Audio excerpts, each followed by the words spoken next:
It's the most wonderful time of year because we have Champions League action happening. Match day 3 as we look ahead to it. I mean, there's some big games on this one. Barcelona looking for revenge after their loss in match day 2 to PSG. Poor Olympiacos already. Poor Olympiacos. They're going to be struggling in this one. Real Madrid against Juventus. That's October 22nd. You know, I'm looking for that one. Bayern Leverkusen against PSG on the 21st. These are all that you can look forward to in Champions League match day 3. But before we get too ahead of ourselves looking at match day 3, we have to look back at match day 2 and see where the table has stood out, because in this new league phase, all matters about where you are in the standings. And if we take a look at the top of the table, Karabag, holy cow! Very nice. Karabag up in Sitting pretty. This is beautiful. Sitting pretty. 2 wins over Benfica, and then, of course, against Copenhagen, 2-0 in match day 2. You love to see it. I mean, of course, Bayern, Real Madrid, PSG, Inter, Arsenal, but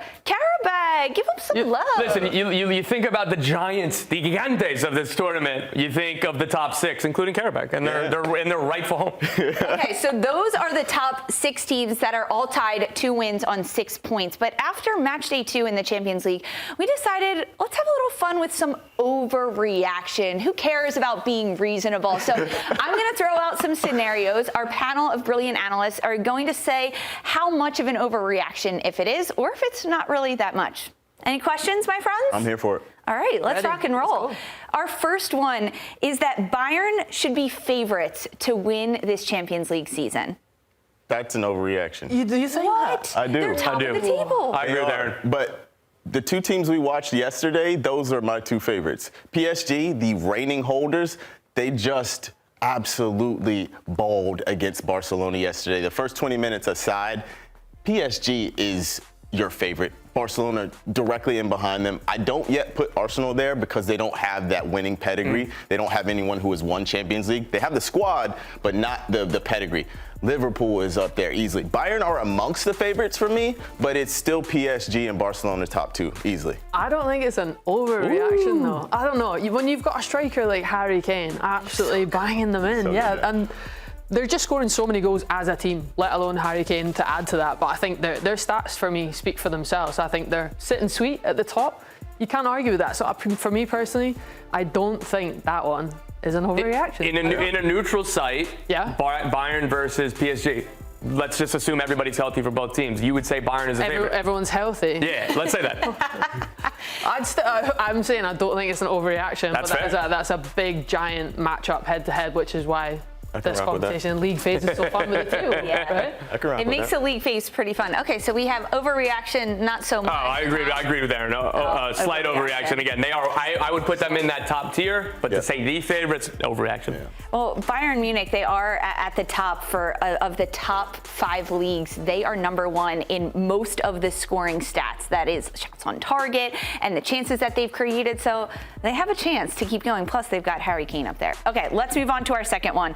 Liverpool will only win 1 of their next 5 Champions League matches, Tom.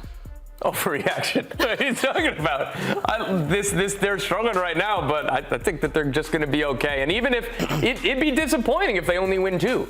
So to set the line here at 1, that's a vast overreaction. Very optimistic fan over here. Optimistic to win 2 out of 5? Listen, I got you, Tom. I'm an Arsenal supporter. I hate Liverpool. This is a vast That's why we overreaction. separated you This is a guys vast yesterday. overreaction. Okay, let's look at their next fixtures. Frankfurt, Liverpool will beat Frankfurt. It might be 7-4, but they're going to beat Frankfurt. Madrid, we can scratch that one off. PSV, they're going to beat PSV. Inter, we can scratch that one off too. Marseille, that's a toss-up. Karabag, I mean, according to the table, might be difficult, but there's at least 2 wins in this run of fixtures. Just one is a vast overreaction in my book. Yeah, but you're only saying 2. At least. Well, I'm just saying, I wrote down question. Frankfurt, PSG, Karabag. I didn't want to disrespect Karabag, but 3 wins is how I see this run of fixtures going. They're saying 2 because the bar was set at 1. Yeah. Like, I totally get it. Yeah. Overreaction for me. I think, look, they still, I understand it. They haven't been playing well, but they still managed to carve out results. 2 ties back to back is not where they want to be, and all of a sudden the conversation completely changes. But I'm still backing them. They'll get minimum 2, shall we say? I'll back you. I think that this might look a little silly in hindsight, but that's what overreactions are for. 100%. Well, Liverpool have lost 5 of their last 8 away games in all comps. That's as many as their previous 34 matches before. So when you look at the upcoming schedule, I think the road games are the ones that you might get a little shaky on with this Liverpool side. That's fair, and that there are no easy games, or essentially no easy games in this competition. But Liverpool, again, they're among the favorites in the top 5. If you guys had said it at 2, then maybe we would have a real It'd be a different debate. Yeah. We might be shaking a little bit, but one's a lot. That's a production. To start this. Okay, let's move on to our next overreaction. Kylian Mbappé will break Ronaldo's Champions League record, 17 goals in this season, Jen. I think it is an overreaction. I think 17 is a huge ask from like prime Ronaldo, right? That's back in 2013-14. That is prime Cristiano Ronaldo. He has scored 5 from opening 2 games, so I do understand where it's coming from. But that amount of goals is still a big ask. But what a player, what a finish. I don't think it's an overreaction because of, again, how incredible this player is, but let's just sheer numbers, sheer basic math. There's more games in this competition now than that Ronaldo era, so it's not even necessarily saying that Mbappe is a better player than prime Ronaldo, though maybe we'll see if he is, but there are more games, and him starting with 5 goals in 2 games, and he's the kind of guy that he'll know if he's on 16, to the point where, let's watch out. So they play Benfica on the final match day of the group stage. Is there a possibility that we get a little Ronaldo loan to Benfica? Ronaldo plays right back just to defend Mbappe. Just to man mark Mbappe. Just to maintain. Because Ronaldo's going to know that too. The only person more than Mbappe who's going to know what the record is Ronaldo. He's keeping his record. I think that Mbappe could potentially do it, considering his form right now and how he's run so well. I mean, 5 goals in 2 matches, and the statement performance this week for Mbappe, to me, the hat trick and the style that he performed, I think he's only going to continue to take strides forward. And if he knows that record is out there to be set and taken, don't you just want it that much more? Yeah. If my math is correct, if Real Madrid go to the final, they will play 15 more games. There's 8 more group stage games. When I first heard this, I was like, that's crazy. He's never hitting that mark. But when I looked at the matches they're going to play, the group stage matches, the number of matches they will play if they do get to the final, it's not an overreaction. I don't think he'll do it. 17 goals is so many in Champions League. You got to factor in injury and being rested, all these different things. And then when you get to the knockout rounds, he's not going to be scoring 2-3 goals every game. Still, though, it's not an overreaction because he could do it. Anything is possible when you're a superstar goal scorer. Okay, let's move over to our last one that we have.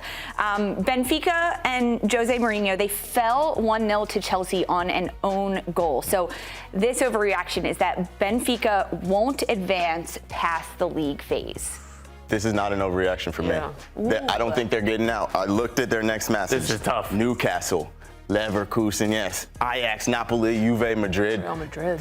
What a gauntlet. They're not getting out of there. They're not getting out of there. I don't see it. It's too tough. Yeah. Too many top teams in there. This is why league phase, picking up points. And I know it was a narrow defeat against Chelsea, but there's some top opposition, and can I see them picking up enough points? I don't think so. I don't think so either, but the only kind of caveat, if Juve have clinched, if Real Madrid have clinched, are they playing backups? Maybe, and that isn't even... Is Kylian Mbappé playing, trying to get that Mbappé plus the U23. Right.